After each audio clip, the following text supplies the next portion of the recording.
we are got a big week.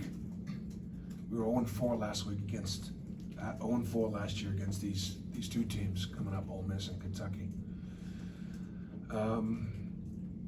About the one thing that gives me hope is looking back a little bit at us last year, particularly against Ole Miss.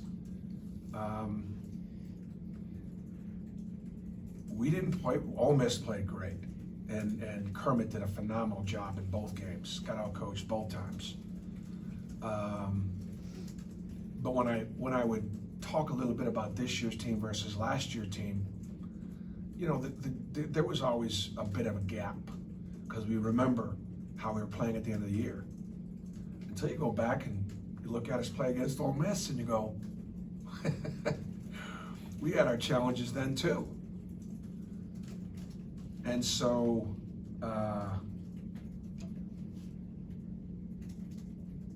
we got a chance now to see if we can do something that's been very, very difficult to do. You know, we're 4-15 since 2000 in Oxford. They've won 9 of the last 10. We won a couple years ago, 2018. So it's been a tough place for us to play and a tough place for us to win. And, you know, Tyree is a phenomenal player. He's a leading scorer in the league. Schuler is fast and quick and heads downhill. And, you know, they have 4 starters that played, you know, started for them last year.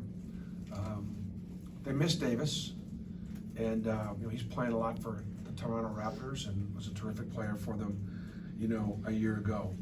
Ole Miss, like, you know, they played 8 quadrant 1 opponents already. As you look at the record, you go, well, they're 10-9. You know, just like Iowa State was 9-9 or wherever they were, you know. And that's a good basketball team, a team that still could make the tournament.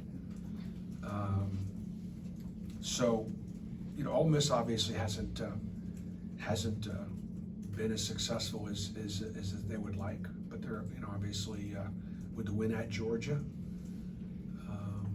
they've got some things they do really well, and obviously it was a good matchup from last year. So we're excited about the opportunity to try to go down there and keep building on the success that we had this past week. What do they do defensively that's a challenge for you guys? Yeah, I've played Kermit 10 times now in my career, and he probably knows what we do as well as anybody. And so I think they do a good job of scouting us. And so defensively, they'll play man, they'll play 1-3-1, they'll play 2-3, they'll mix it up, so that's always effective. They do a good job evaluating possessions. And that's something that I think we need to continue to improve on. In other words, when you play fast and you push the break, we're going to get some things in transition. But when the break's not there and they got 3, 4, or even 5 guys back, our point guards have got to say, you know, we don't have advantage here. We don't have numbers here.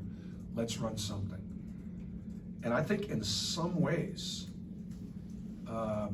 given the fact that we're not quite as reliant on a 3-point shot as we were a year ago, we have a little bit more balance offensively. I know the numbers don't speak to that because, you know, we've been consistent shooting it, and we have not been terrifically efficient, and we missed some terrific offensive plays from a year ago. But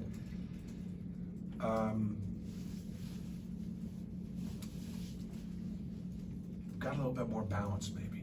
Maybe we can build on that. Devin goes from scoring 26 on Wednesday to none on Saturday. For him, Allen, and Jamal, do you want more consistency from them scoring-wise off the bench, or are they giving you what you kind of expect? You know, I obviously the game against South Carolina was spectacular.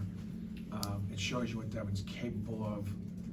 South Carolina extends and denies one pass away, so the game plan was simply to just be able to take him off the bounce, drive, draw, and dish. And so he was a recipient of some really good dishes, and he made open shots, and that's kind of what happened, and he got it going. I would like them to all be consistently effective defensively, and they all can make open shots. would be hard to expect him to, to sort of maintain anything remotely close to that pace. It just, when you get contributions like that, think about it. Think about a couple shots that like Jamal made, let's say at South Alabama. I'm not going way back, but I mean, he doesn't make those shots, we don't win that game, and at different times, or Al, whether it be Vanderbilt or there was a game earlier, just really played well. So you'd love to be more consistent, but know that they'll probably not be. That's why they're coming off the bench. What's different about Tyree? Is he things go through him maybe more than anybody else you've seen this year? Well, I think nothing's really different about him other than they're probably they don't have, without Davis, they got one less offensive weapon, and so he and Schuler are just getting more. They're getting more looks, getting more touches. The ball's in his hands a lot more. So he's really effective. I mean, he's a great offensive player. Do you have a sense from your veterans that this is a big game for them, having not had the success last year against Ole Miss? I think so. I do. I think it matters to our veterans to be able to do things that last year's team couldn't do. I really do. Because that's a high bar that was set,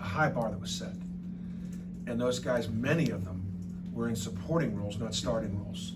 And so as they're trying to make their own history, I think that's why I think getting off to 15-0 start, or being 17-2 right now, or the chance to beat Ole Miss when we couldn't a year ago. I actually do think that affects our guys, because they are about trying to make history and representing Auburn basketball.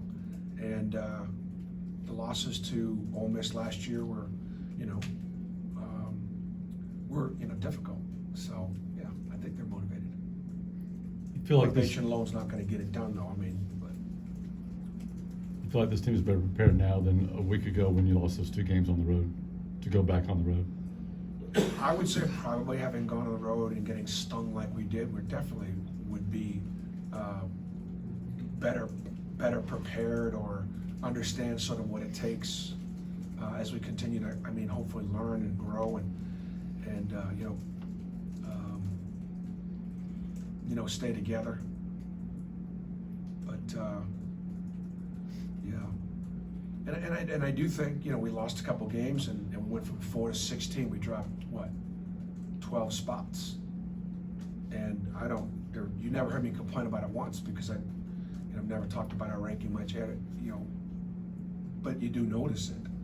And so we still have a ton to prove, and this is just an opportunity to continue to, maintain our ranking. Obviously, we have College game day coming in on Saturday, which we're awfully excited about. We'd love to be 18-2 and maintain our position and momentum going up against Kentucky at home on Saturday. We're very excited about that. It's the Outlive game, and just another reminder for everybody to come in there and buy our T-shirts for the Outlive game, and should be a very special environment. All of the college basketball world, all the eyes will be upon Auburn, Alabama next Saturday. I'd like to go into that game with some momentum.